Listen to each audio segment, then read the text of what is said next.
All right, YouTube, it's time to make predictions as to the April 26th primary. You've got Pennsylvania, Delaware, Maryland, Connecticut, Rhode Island. I had spoken briefly before the New York primary actually happened regarding what I thought would happen in these states. I think it's fairly straightforward what's going to happen. If you look at the polling, if you look at what just happened in New York, this is the same general region of the country. It's all advantage Trump. It's also all advantage Hillary. I know the Bernie Sanders fans. There are still some Bernie Sanders supporters that come to this channel. Probably not for optimistic political current events. Bernie's kind of screwed delegate wise. I know he surged for a while there. He did very well, but it was no different from what happened with Ted Cruz, and therein lies the problem. Ted Cruz swept up 5 different, very rural, very red, extremely conservative states. He didn't get that many delegates from that, sweeping win. You would think of Wyoming, some of these other states. They don't have as many delegates. He's locked in the rural heartland of the United States. He still hasn't broken out of it. He's not going to. Cruz is not going to win any of the states in the Northeast come the 26th. I would be surprised if Sanders wins more than maybe one of them. Clinton will, it doesn't even matter on the Democratic side, though, and here's why. Hillary loses a state by 10, 20 points. She still gets more delegates. It's crooked. It's dishonest. We all know it's crooked and dishonest. I'm not a Sanders fan. I've pointed out I oppose Sanders economically more than any other candidate, but he is getting screwed by the DNC. One look at who runs it, you know why. They want Hillary to be the nominee, just like the Republicans. They really want Cruz to be the nominee as well. You see as well some people trying to back Kasich right now. You can see in the endorsement primary, if you look at the Nate Silver blog, Kasich has conspicuously risen quite a distance in only a few days. Why? Because Kasich is more competitive in these northeastern states. They're trying to take as many delegates as possible away from Trump in these states, in Connecticut, in Rhode Island, and so forth. They're trying to get at least a few dozen of those delegates away from Trump just to keep him below 1237, because they still seem to think they're going to be able to rob him of the nomination if he falls short by a delegate or two. They're crazy if that's their reasoning, their logic. It's not actually going to happen. It's just their last-ditch effort because they hate him so much. Now, I would expect Trump to win Connecticut and Rhode Island especially. By double-digit totals, he'll be above 50% in those states most likely. Connecticut almost certainly. He's doing very well apparently in Delaware. There's only one poll there, so we have to take it with a grain of salt. This is a state in which I predicted Kasich would come in second. He would do better than in these other states. Pennsylvania is the big problematic fucking state of the slew that's up for voting. Because the people who go to vote in Pennsylvania aren't going to be voting for an actual candidate. They're going to be voting for delegates. Some of these people probably don't have a clue who these delegates actually support. Now, there is a concerted effort by all 3 campaigns to make sure people know which delegates are actually in support of the candidate. 4chan's politically incorrect now for 2 weeks has been saying these are the delegates for each district. This is who you need to vote for. I would fact check it. You never know if it's a Ted Cruz fan that night hosting the thread and telling you something that's different. But there is a concerted effort. I think Trump is, 15, 20 points ahead. He's probably going to win the delegates in Pennsylvania. It's just a matter of it is a confusing process. I believe that Rhode Island and Delaware are proportional. I could be actually no. Delaware is winner take all. Rhode Island and Maryland, I believe, are proportional. But Trump is ahead by such a large margin. He's going to get the lion's share of delegates. I wouldn't be surprised to see him come away with at least 80% of the delegates, assuming that Pennsylvania goes as the polling suggests it'll go. I would expect him to get about 80% of the delegates and Kasich to get most of the rest. Doesn't help Ted Cruz. He's distantly in third. He will get a very small share if he's above 10% in some of these states. He might actually fall shy of that in a couple of these states.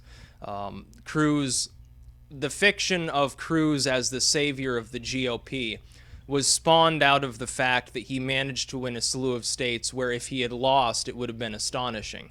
These are far-right evangelical states, again, like Wyoming, like the South Dakota and Wyomings of the world have been on board with Cruz almost from day one. He's always been in the lead or very close to in the lead in all of these states. Likewise, Trump has always been, I mean, Trump briefly was the underdog in California. Now, I had said all along, by the time California comes up, Cruz will be below the threshold he needs, number one, and it's a state where Trump is going to win anyway. He may not win all 192 delegates, but he's going to have a strong showing. A lot of the models early on, based on earlier polling, said, no, Ted Cruz is ahead in the state of California. I said, you don't seem to understand the way the momentum is going to go after the 26th. Fundamentally, in less than a week, Ted Cruz's campaign is over. The only additional states he's really going to be competitive in, Indiana maybe, yeah, that's a possibility, and Montana. All of these other states are advantage Trump. There are people who don't seem to quite understand the demographics of this country at large. New Mexico, southern, border state, heavy business presence. Yeah, Trump's got an advantage there. California, again, border region, big problems with illegal immigration in the southern part of the state especially. Yeah, you think that's going to give the one person talking about a border wall from day one an advantage? Of course it is. The Pacific Northwest, there are a lot of alt-right and skinhead sort of individuals up there. They all primarily like Trump as well, unless they're going to vote for like the Nazi Party or something. And maybe the libertarian movement has had more support there too. But ultimately, any one of these people that's registered as a Republican, they're going to be voting for Trump at enormous levels. They're not taken in by Ted Cruz's jive. And as for John Kasich, you see he's still stubbornly clinging to like 15, 20 points of support nationwide. It doesn't matter, though. Trump never needed to take that support away, and at this point, he's far enough ahead in enough states so that it wouldn't even matter if he dropped out and even Cruz got all of that support. He'd still be losing all of the states on the 26th, probably. Maybe he would stand a chance more in Pennsylvania. All these other states, Trump was 38 points ahead, I think, in the one poll they conducted in Delaware. And I think about 24 ahead in Maryland, if I remember correctly, ahead by 15 to 20 in Rhode Island, Connecticut, and by a slightly smaller margin in Pennsylvania. He's ahead by double digits in every one of these states. He's probably going to win every one of these states. Then it just becomes the margin. Now, what we saw in New York was that he won by an unexpectedly large margin. He was polling at an average of about 54, 55. He comes in with 61% roughly. If that were to happen in all these other states, he could get every delegate in 3 of them. I don't expect that to happen. I think it'll be some states he'll exceed it, some states he'll fall a little short, but he's still going to win them all, generally speaking. I think there's a very good chance that will happen. There'd be about a 75% chance he wins all 5 by the margin he needs to come away with 80, 85, 90% of the delegates. That seals the deal. He's around 1,000 thereafter. He's the only one in the 4-digit totals as far as delegates. Cruz has gotten basically nothing. Kasich is dead in the water. He pretends to be taken seriously. Trump could then win the nomination just by winning California's delegates, and he may win them all. Because what I've said is that a lot of Ted Cruz's supporters are far-right or very religious, neither of which plays a huge role in California or Washington State, let's face it, or necessarily most of New Mexico. It really isn't going to help him. Indiana, that's a different story. You can make a case for him winning Indiana, perhaps, and getting the lion's share of the delegates there. But a share of Ted Cruz's supporters are remnant, I don't like Trump and I care about electability voters that are still convinced that he's capable of getting to 1237 by magically winning all the rest of the delegates. He could, mathematically it's possible if Trump were to keel over or something. Even Kasich, though, would probably deny him the 1237. If Trump were gone right now, Kasich's presence alone would keep Ted Cruz probably from hitting that total. Trump is the only one left with a sensible capability to actually get there. And even that, if he falls short by 100 delegates, nobody gives a fuck, let's face it. Ted Cruz, though, after the 26th, will no longer be possible. The possibility will no longer be there for Ted Cruz after the 26th, mathematically, even if he won every remaining delegate, to even be the front runner going into the convention. Trump would be ahead of that margin too. Cruz could win every delegate in California, Washington State, Oregon, Indiana, New Mexico, and he would still be shy of Trump's total, let alone 1237. And Trump is likely to win most of those states going forward, other than, again, Montana and maybe Indiana. So there's no case after the 26th for Ted Cruz to retain voters that primarily care about, yes, we want to avoid a brokered convention, we want someone electable.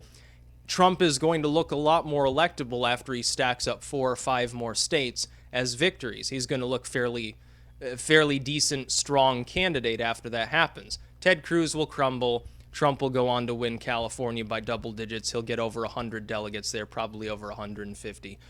That will seal the deal. He will get 1237 if that happens. If he falls short in all 5 of the states, manages to lose a couple of them in case it comes in grabs, well, maybe Ted Cruz wins Pennsylvania, then it'll be messier, but there's no reason to believe that's going to happen. And on the Democratic side, Clinton will probably win all 5. She will become inevitable thereafter as well. You will have 2 inevitable candidates after the 26th. It's the 21st. 5 more days to go, and the 2 nominees have basically been chosen. By the way, it wasn't this clear who the nominees would be in many past races. People saying, oh, well, we got a weak crop of candidates that don't look inevitable. You expected them to be inevitable after like Super Tuesday or something? By that point, most people with sense said there's about a 90% chance Trump's going to be the Republican nominee. There's about a 90% chance Hillary will be the Democratic nominee. The writing on the wall was clear as early as Nevada as far as the demographics went. It was just a matter of, did we believe that the RNC would actually be able to stop Trump? Did we believe that grassroots white Democrats mainly would be able to stop Hillary? The answer in both cases was no. Therefore, there was always a high chance that these 2 individuals would be the ones going head-to-head come November. The only thing that kept it from being a certainty was the fact that there was so much dirty politicking going on. Now, Hillary's the one doing dirty politics on the Democratic side. It worked. The RNC totally fucking failed.